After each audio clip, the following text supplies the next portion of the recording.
It's live on home planet with Anita Almasi. Beloved, life is all about principles. Yes, principles. There are principles that guide lives, and there are principles that guide our money. There are principles that guide our receiving, and there are principles that guide our daily living. Today, I'm going to share with us what I title the plain principles. The plain principles, and that will cover a lot, especially on our finances, and then somehow on our life too. I hope you're blessed. It's Life and Home Planet with your favorite host, Anita Almasi. God bless you as we take this ride together. The plain principle. Now, Deuteronomy 8, verse 18, the Bible says, remember the Lord thy God, for it is he that giveth thee power to get wealth.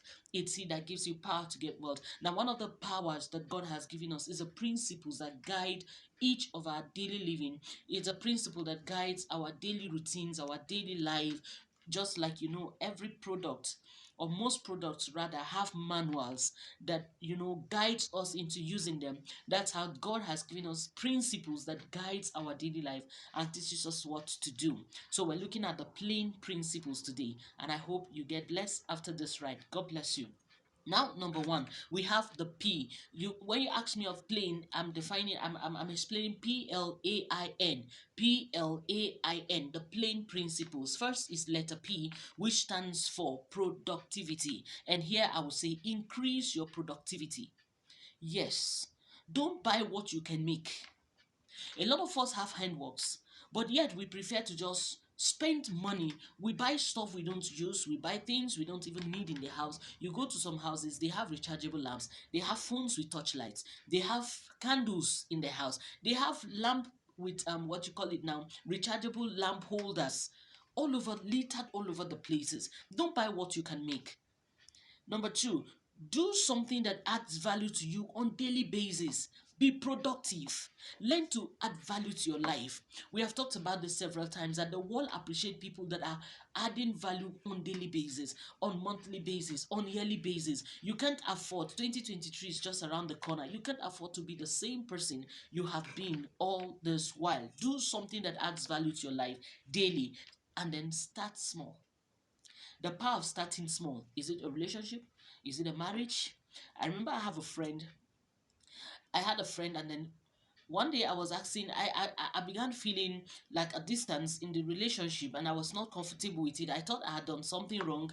I thought maybe I said something wrong. So I was asking that friend, what did I do wrong that is like I noticed there's this distance between us? And this was the person's answer. I said, I noticed it's like it's on a rush. The thing just came up on a rush.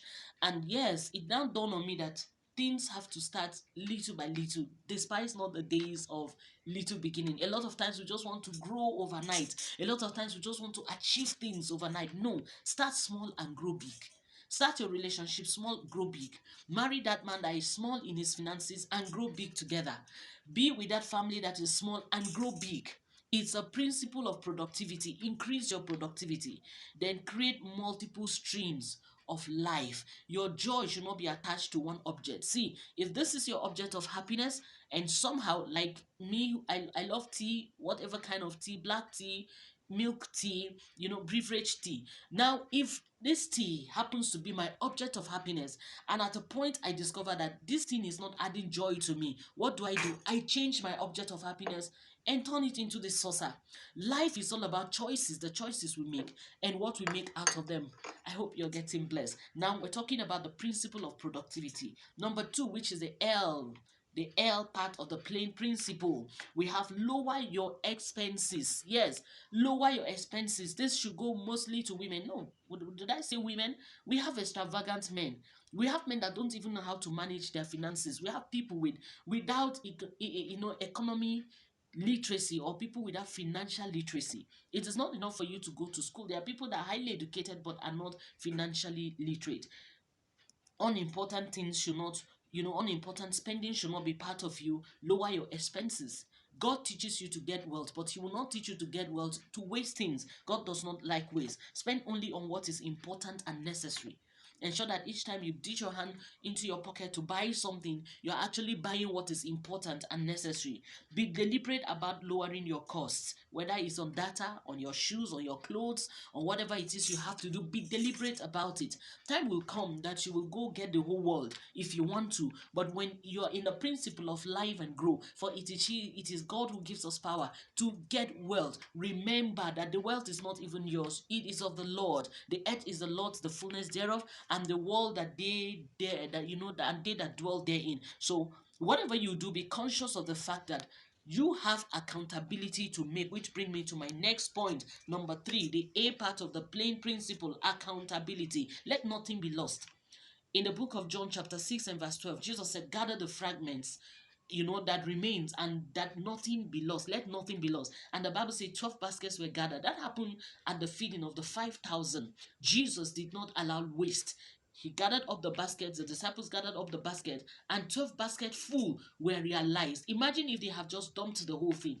There's something I see happen in occasions. Honestly, for me, I usually feel a bit embarrassed when I see people doing it. But then I get to realize that there is this recycling things that are happening. You see people not wanting to waste what you call it now, water bottles. You see people, I see women, especially in the northern part of Nigeria, picking Maltina cans, these canned drinks, and then they turn them into big pots that they use in cooking.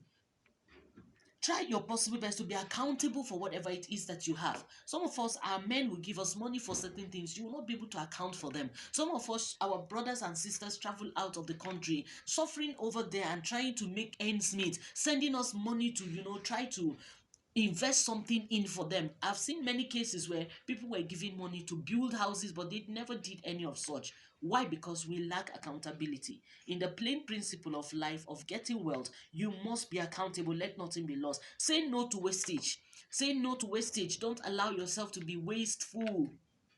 Is one reason why I'm sorry, I don't want to be political, I don't want to be political attached tonight or today, but let me tell you that I've always listened to Daddy Peter Obi, and I like it when he always teach economics. I'm an economist, so for that I can tell you I love it when I see people make very good use of whatever it is they have. If you have one, make good use of it. If you have two, if you have five. Jesus gave talent. Talked about the man who gave talent. He gave to one five, to another two, and to another one. All the same, he gave them in their ability capacity, or according to their abilities. He capacitated them according to their abilities. So learn to reuse, learn to reduce, and learn to recycle. Did you hear that? Learn to reuse, learn to reduce, and learn to recycle. Another point is this: invest, which brings me to the I point of my plane, the plane principle. Be an investor. Do you know a lot of us today, we have mouths that swallow every income that comes our way. The moment 10,000, 1 million, 10 million, 100,000, whatever amount of money comes to you, you have what will swallow it without anything bringing it in return. Be an investor. Think of how your life can grow from nothing to something. He gives you power to get wealth. It is the Lord that does it. And when He endorses or empower you to do that, you must know that it is your duty. God will not come down to do for man what man must do for himself. Man must learn to reuse, reduce, and recycle, and then invest into whatever it is that God has called him to do. You could invest in humans, you could invest in business, you could invest in your church, you could invest in so many things. But investment is what you put in and then have something in return. In investments, the reward for investment is returns. The end part of the principle is networking, which is the last point. Networking. I love that. Networking, recycling, buying and selling. Yes, the plain principle. Do not get things from afar when those around you can give you what you're looking for. Yes, network. A lot of us don't have this in us.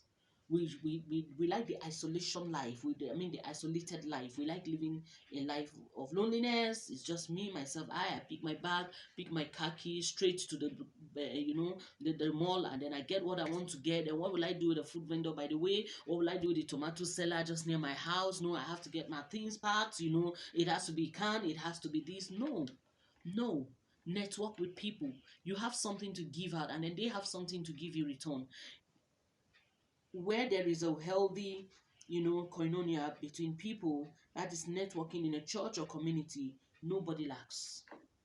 Nobody lacks. There was a time in my life, I'm not trying to be sentimental, but I just made up my mind that I'm also not going to buy anything around, and I mean outside my neighborhood. I want to ensure if I'm buying food stuff, let it be around my neighborhood. If I'm getting clothes, earrings, whatever it is I'm getting as a woman, even my children's clothing, I was getting it around the neighborhood. And I discovered that the moment I started doing that, I started creating relationship between me and my neighbors. It doesn't have to be that you go to somebody's house, go visit them. Ayi hira, ayi gulma. No, no, no, no. There are different ways you can network. You don't have to visit people and share the stories of your life with them to know that you're networking. We could network with church. You have a pastor friend, and then there's a fellowship just next to your house, and you've never visited them. You don't even know what they do in there. And then tomorrow someone will meet you outside and say, ah, that your neighbor is a fake pastor, and you agree to it when you've never visited them to know what they're doing. Let's learn to network. It's part of the plain principles of life. And it's one way you can also know the things that are happening around you. Networking helps you to understand your environment better, your community better. A lot of us are isolated. We just stay indoor, and then all we do is it's just me, myself, I. My car, my children, my tire, my this, my dad, me, myself, myself, myself, and that is just what we do. If you will attach yourself to the plain principle, let me quickly read them again: productivity, lower your expenses, accountability, investment, and networking. You will find out that you are becoming a different person and then a value added life to your society. I hope I've blessed you today. God bless you till I come your way again. Don't forget, I am Anita Almasi. Thank you.